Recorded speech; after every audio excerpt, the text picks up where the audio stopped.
तो राजस्थान की राजनीति में पूर्व सीएम अशोक गहलोत के भजनलाल सरकार को नकारा निकम्मा वाले बयान को लेकर गहमा गहमी शुरू हो गई है। मंत्री अविनाश गहलोत ने पूर्व सीएम के राज्य सरकार को निकम्मा नकारा बताने वाले बयान पर पलटवार कर दिया है। अविनाश गहलोत ने पलटवार करते हुए कह रहे हैं कि पुरानी पीड़ा से उनको जोड़ा है। उस बयान को कह रहे हैं कि अशोक गहलोत ने जल्दबाजी में ये शब्द वर्तमान सरकार के लिए नहीं बल्कि उन कांग्रेसी नेताओं के लिए कह दिए होंगे जिनसे उन्हें कुर्सी की लड़ाई के दौरान परेशानी झेलनी पड़ी थी। उन्होंने तंज कसा और कहा कि पूर्व सीएम तो अपने साथी सचिन पायलट को भी नकारा निकम्मा बता चुके हैं। मुझे लगता है कि जल्दबाजी में वो सब सचिन पायलट के लिए कह रहे थे, जिन्होंने कुर्सी की लड़ाई में जब पूर्व सीएम को परेशान किया था और राजस्थान की जनता का बेड़ा गर्क किया था। आपस की लड़ाई में जो उनका अंतर्विरोध कलह जो चल रहा था, आज भी उसके लिए उनके मन में जो पीड़ा है वही निकल रही है। मुझे लगता है जल्दबाजी में सचिन पायलट साहब के लिए वो कह रहे थे, वो सब काम में ले रहे थे, वो दोबारा जबान पे आगे होंगे। तो मुझे लगता है ये सरकार के लिए नहीं है, ये उन कांग्रेसी नेताओं के लिए है जिन्होंने वर्चस्व की लड़ाई में, कुर्सी की लड़ाई में जब पूर्व मुख्यमंत्री को परेशान किया था और राजस्थान की जनता का बेड़ा गर्क किया था। आपस की लड़ाई के अंदर उनका जो अंतर्विरोध कलह चल रहा था, उसका आज दिन तक मुझे लगता है कि उनके मन में बहुत पीड़ा है। लगातार राजस्थान जो है पिछले 2 सालों में प्रचंड गति से, तेज गति से विकास के मामले में आगे बढ़ रहा है। खुद की पार्टी के जो भविष्य उसके बारे में सोचें, उसके बाद में राजस्थान सरकार जो वर्तमान काम करे उसके बारे में कमेंट करना चाहिए।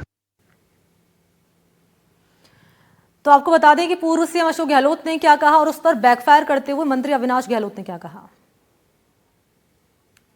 यहाँ सरकार है, ऐसी निकम्मी नाकार सरकार है। आप देख रहे हो हाहाकार मचा हुआ देश राजस्थान के अंदर। कानून व्यवस्था चौपट, रोज एक्सीडेंट हो रहे हैं, आत्महत्याएं हो रही है, एसआईआर को लेकर अलग हत्या होने लग गई है। क्या हो रहा है देश के अंदर, प्रदेश के अंदर भी सड़कें टूटी पड़ी है, कोई सुनने वाला नहीं है। करप्शन रैम्पेड हो गया है, ये मानने के लिए तैयार भी नहीं है लोग। तो हालात बड़े गंभीर है। मुझे लगता है जल्दबाजी में सचिन पायलट साहब के लिए वो कह रहे थे, वो सब काम में ले रहे थे, वो दोबारा जबान पे आगे होंगे। तो मुझे लगता है ये सरकार के लिए नहीं है, ये उन कांग्रेसी नेताओं के लिए है जिन्होंने वर्चस्व की लड़ाई में, कुर्सी की लड़ाई में जब पूर्व मुख्यमंत्री को परेशान किया था और राजस्थान की जनता का बेड़ा गर्क किया था। आपस की लड़ाई के अंदर उनका जो अंतर्विरोध कलह चल रहा था, उसका आज दिन तक मुझे लगता है कि उनके मन में बहुत पीड़ा है। लगातार राजस्थान जो है पिछले 2 सालों में प्रचंड गति से, तेज गति से विकास के मामले में आगे बढ़ रहा है। खुद की पार्टी के जो भविष्य उसके बारे में सोचें, उसके बाद में राजस्थान सरकार जो वर्तमान काम करे उसके बारे में कमेंट करना चाहिए। और इसी पर हमारे साथ डिप्टी एडिटर शशि मोहन इस वक्त मौजूद हैं ज्यादा जानकारी लिए। शशि मोहन, यहाँ पर जो अशोक गहलोत हैं वो निशाना साध रहे हैं, सरकार को बता रहे हैं नकारा निकम्मा, और अविनाश गहलोत कह रहे हैं कि पुराना जो दर्द है वो निकल निकल के बाहर आ रहा है।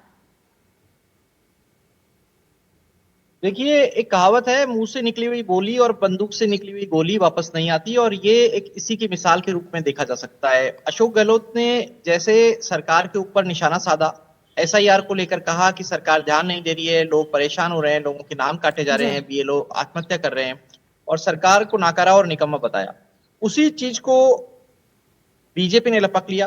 अविनाश गहलोत जो सरकार में सामाजिक न्याय मंत्री हैं, वो पूर्व मुख्यमंत्री के बयान पर प्रतिक्रिया देते हुए कह रहे हैं कि पूर्व सीएम अशोक गहलोत ने अपने ही कैबिनेट के तत्कालीन साथी सचिन पायलट के लिए इस तरह के शब्द इस्तेमाल किए थे। कैबिनेट मंत्री राज्यवर्धन सिंह राठौड़ ने भी ये कहा कि इस तरह के शब्द अशोक गहलोत के मुंह से सुने सुने लगते हैं और शायद उन्होंने अपने साथी के लिए ऐसे शब्द इस्तेमाल किए थे। तो बीजेपी को एक मौका मिल गया है कि कांग्रेस की जो आपसी खींचतान है उसको हवा देने का। हालांकि बयान तो अशोक गहलोत ने सरकार पर निशाना साधते हुए कहा था, लेकिन अब बीजेपी इसको अपने तरीके से मोल्ड कर रही है और वो ये कह रही है कि जो शब्द वो बोल रहे हैं सरकार के लिए, शायद अपने किसी साथी का नाम लेना चाहते थे, लेकिन वो उस चीज से भटक गए और सरकार का नाम ले गए। लेकिन अविनाश गहलोत ये भी कह रहे हैं कि एसआईआर में अगर बीएलओ एसआईआर के चलते आत्महत्या कर रहे हैं या किसी की जान गई है तो उनके कुछ नाम तो बताएं। उन्होंने कहा कि कई बार स्वाभाविक मृत्यु को भी ऐसे कंसीडर कर लिया जाता है, लेकिन जहां तक दूसरे जिलों में, उपखंडों में स्थिति है, उन्होंने अपने क्षेत्र का हवाला देते हुए कहा कि उनके यहाँ बीएलओ भी खुश हैं और निर्वाचन अधिकारी ने भी काम पूरा किया है, टारगेट पूरा किया है। वोटर लिस्ट को लेकर दरअसल जिस तरीके से रिव्यू का काम चल रहा है, स्पेशल इंटेंसिव जो रिव्यू है, उसके चलते ये बयान आए हैं। लेकिन बीजेपी इस एसआईआर को सही बता रही है, कांग्रेस इसमें खामियां निकाल रही है। यहां तक कि आपने देखा कि पीसीसी चीफ गोविंद डोटासरा ने तो ये भी कह दिया कि तकरीबन 30 लाख के आसपास नाम ऐसे हैं जो इस एसआईआर के जरिए हटाए गए हैं। अब डोटासरा का टारगेट सरकार के ऊपर भी रहा, भारत निर्वाचन आयोग के ऊपर भी रहा और सीईओ राजस्थान के ऊपर भी रहा। उनका कहना है कि उनके पास इस तरह का इनपुट आया कि कुछ जो प्रवासी हैं, जो जालौर, पाली, सिरोही, मारवाड़ के अलग अलग जो जिले हैं मारवाड़ अंचल के, वहां से गुजरात पलायन कर गए हैं, दूसरे राज्यों में पलायन कर गए हैं, उनके नाम नहीं काटने के लिए कहा है, जबकि दूसरी जगहों पर एससी, एसटी, ओबीसी के नाम काटने के लिए कहा है। सवाल यह है कि क्या ऐसा संभव है, और अगर ऐसा संभव है तो क्या ऐसा आसानी से हो जाएगा? कांग्रेस ने तो कह दिया है कि वो चुप नहीं बैठेगी। उधर बीजेपी भी अलग अलग तरीके से एसआईआर को मजबूत करने के लिए, एसआईआर के पक्ष में लोगों को अवेयर करने के लिए कार्यक्रम चला रही है। कल खुद मुख्यमंत्री भजनलाल शर्मा और बीजेपी के प्रदेश अध्यक्ष मदन राठौड़ ने वीडियो कॉन्फ्रेंस से पार्टी के नेताओं से, जो अलग अलग जिले के प्रभारी से। शुक्रिया आपका तमाम जानकारी देने के लिए। और इन सबके बीच विधायक हैं बालकनाथ, जिन्होंने मुख्यमंत्री को चिट्ठी लिखी है। डीएसपी की पोस्टिंग को लेकर चिट्ठी लिख रहे हैं बालकनाथ। खाटू श्याम में आनंद राव की डीएसपी पद पर तैनाती, आनंद राव की कही और तबादले करने की मांग कर रहे हैं इस चिट्ठी के जरिए। चिट्ठी लिखकर बालकनाथ ने आनंद राव पर सवाल उठाए हैं। लिख रहे हैं कि कहीं भी फील्ड ड्यूटी पर ना लगाया जाए। 2 साल पहले बालकनाथ और आनंद राव के बीच विवाद हुआ था और ये वीडियो जो वायरल हुआ था आपके सामने रख रहे हैं। उस वीडियो में बालकनाथ ने डीएसपी को सख्त लहजे में चेतावनी दी थी। ये चिट्ठी जो आपके सामने रख रहे हैं, यही चिट्ठी लिखी गई है सीएम को। और क्या जिक्र किया गया, किन किन बातों को यहाँ पर लिखा गया है चिट्ठी में, वो आपके सामने रख रहे हैं। और ये 3 तस्वीरें आपके सामने रख रहे हैं। डीएसपी तबादले पर बवाल यहाँ पर मचा हुआ है। मुख्यमंत्री को चिट्ठी लिखी गई है और 2 साल पहले का ये पूरा मामला है जब विवाद हुआ था।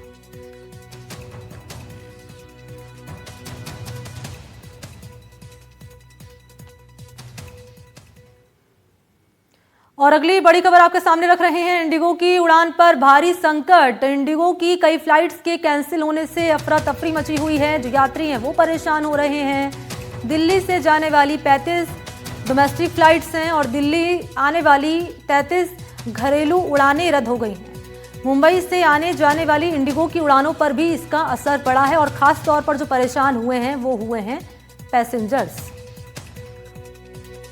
तो देश के बड़े हवाई अड्डों पर 200 से अधिक उड़ानें रद्द हो गई हैं। सैकड़ों उड़ानें देरी से चली हैं। जयपुर एयरपोर्ट पर यात्री अपनी उड़ान की पुष्टि के लिए कतार में लगे हुए इंतजार कर रहे हैं।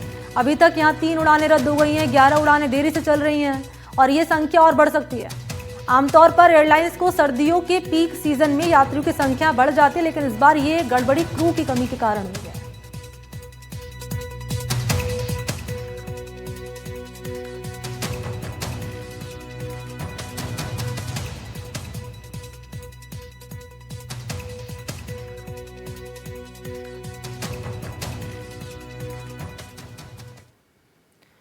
तो देश के बड़े हवाई अड्डों पर 200 से अधिक उड़ानें रद्द हो गई हैं और सैकड़ों उड़ानें देरी से चली हैं।